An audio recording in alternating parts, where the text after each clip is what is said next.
Bada. Malah tidur teta miti. Hindun. Malah tidur teta miti. Hindun. Teta boicha kete. Hindun aku Rabbi. Boicha kete nyiram. Boicha kete nyiram. Boicha kete nyiram. Akkas taanan eeyyen du'eera. Isa baatiri. Rabbitu dhaqiiti. Rakkoo garaa isaanii keessa jiru. Fedhii isaanii waan dachee tana irratti barbaadan akkanatti mani dhaqiiti ummata gaafadhuuti koottu naan jedhe na erge. Waan garaa kooti yoo sitti madhe rabbiin biraa naagi. Waanuma garaa kee keessaa yoo ati natti matte ani immoo rabbi biraan dhaqee raawwadhete na sii hima. Akkanaa jettu gaa rabbii. Waan tokko namni yaa rabbii jedhi hundayyuu nuu kenniteetta laandachii magariisa kana waan hunda gara laala waan hundayyuu nuu kenniteetta hundayyuu waan tokko si biraan dhabnee rabbi si galateeffannaa galanni guddaan si haa ga'u naa jedhi rabbi. Haa ta'u. Afachi waa tokko tafa. Maal tafa? Maalin? Hundayyuu nuu guutteetta inni kun dachee gama sana shangannee inni kun laga burqaati inni kun laga waacitiiti jedhee gandaan lagaan wal qoonnee jibbaa guddaa waan nu gidduu jiruuf jaalalama duwwaa nuu kennee kan kana akka kana waliin irra jaalala guddaa nuu kenne naa jedhi. Lagaan gandaan addaan wal qoqqoodaa jirra. Kanaafuu jidduu keenya keessatti jaalala nu uumii kan nu hanqate kanaa jechaa jirta. Jaalala duwwaa hanqate. Rakkoon hin jiru. Atis garuu waan tokko naa himi ummatatti. Ummanni ganda keenyaa waan rakkatan waan rakkoo garaa isaanii keessa jiru akka jirutti dhufanii akkanatti mani dhaqiitii ganda gandatti hundumatti himi. Hundumayyuu walitti waamu. Hundumayyuu nama argite hundumatti labsi yaa miti. Waamu. Ilmoo namaa kan taate hundumaa yaa miti. Rakkoo isaa himatu. Rakkoo isaanii amma carraa kanatti haa fayyadamani. Waamu argee waamu. Carraa kanatti haa fayyadamani. Anoo duraan otoon kana beekee maafan caccabadheessaan ture. finni ani mataa qabadheetaniyyee mataa qabadhee. Ani kan siin jedhu ofii deebiin hin tura. Maal tura amma isinii gaa jedhaa jira. Waan nama ajaa'iba. Raajiidha bara. Ani an ka'e nama kun raajiin nama raajiin jedhee maan kana. Waan raajiitiin kun. Dhuftanii.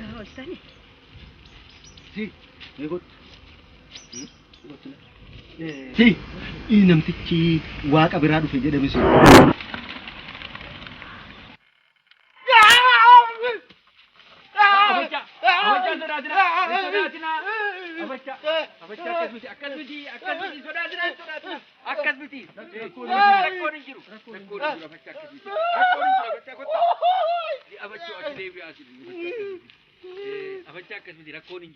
Maaliifi yaada garaa keessanii natti madhaa rabbiin biraan siniin ga'a jedhe malee waan tokko waan keessa jiru yaada garaa keessanii jedhe malee amaa tokko hin qabu kanaaf hin sodaatina. Sodaatee cina dhaabbatu iyyuu hin taane maddaa sodaatinaati. Eeyyeen rakkoon hin jiru. Atillee waan garaa kee keessaa argammaa natti maddeetti waan feetu. Ati hoo isin hoo hundumti keessanu natti madhaa dafaa yeroon qabu. Ani itti naa himtani. Biyya alaa dhaqee makiinaa maal fakkaatu mana maal fakkaatu jaalallee takka ufuma ladda kaa'ee konkolaataa koo kana godhaa waggaa bashannanu isima tan itti naa hima akka biyya alaa na fiddu. Kanuma. Gaarii isinoo. Anillee ishuma kinoo durbummaa koo ishee ijoollummaa sana naa deebisee dargaggeessuma walii dhiigani kinoo walirraan korsiisee warreebsisee hudduu koo isa durii sana naa deebisee kanuma jechaa ila dargaggeessa walirraan korsiisu tokkoffaa lammaffaa immoo hino kan waqtii tiyyatana ishuma la adii ishaashoo naa godhe akkanitti jedhu akkanaa taasisuun barbaada. Adii waacii akka ta'uuf. Sirriidha. Durbummaatti akka deebitu. Eeyyeen. Isinoo. Animu. Anillee rabbiin baay'ee rakkisuun barbaadu iccitiidhaan sitti machuun barbaadan. Itti maddaa rakkinan qabu iccitiidhaan itti maddaa. Irra hin sodaatinaa itti maddaa. isin bira dhufuure Agana haasofnuure. Achuma dhaabbadhu. Kootaagaa. Achitti wadda. erga ta'e Achitti. rabbi jalaa kan dhokatu hin jiru.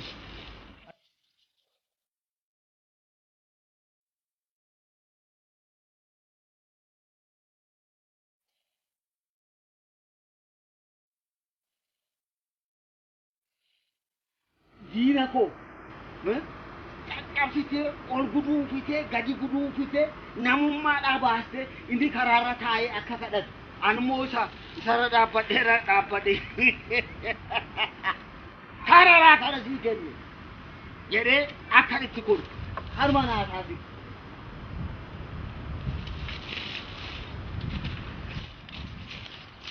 Kanuma natti isin hima.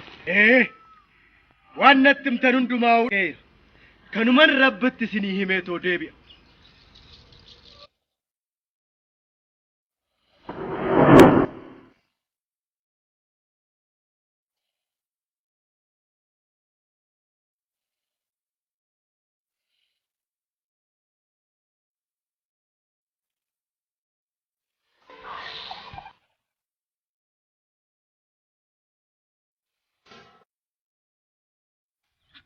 Aslihi madde sanatti kai.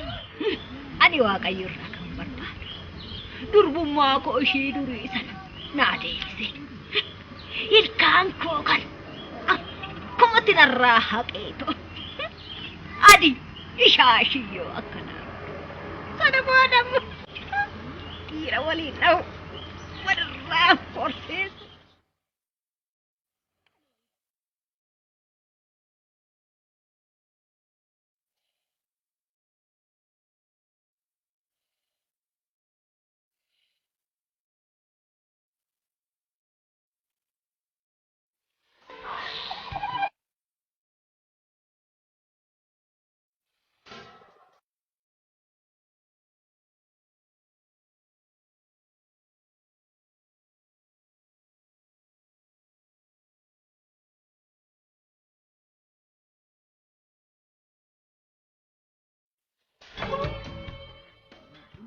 Keenyaaf jaalala keenya hunduma keenyaaf akkan wal jaallannu hunda keenya akkan wal kabajnu akkan wal jaallannutti yaa rabbi si mansi kadhadhe sana tole nuu jedhi yaa rabbi.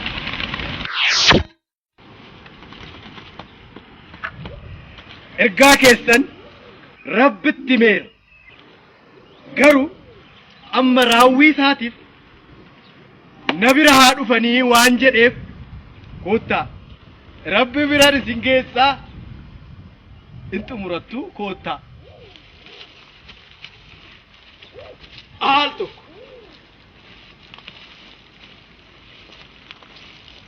garuu achi dhaquu keessaniin dura madaallii tokkotu jira. Madaalliin kunis kan rabbi natti hime keessi isaa qulqulluu kan ta'e akka keessa isaa kan ollaa isaatiif waan gaarii yaadu afaan tokko dubbatanitti yaanni isaanis tokko ta'ee wal jaalatu nama dachee bal'oo tanatti amanu nama qaamni waaqni kenneefitti amanee ishoo jedhee fudhate namaaf waan gaarii yaadu biyyaaf waan gaarii yaadu ana bira dhufuu naan jedhee jira. Isa kana dhoksee kan na bira dhufe garuu achitti hafuunis hin jiraa beekadha. Koottaa kan kana buusu.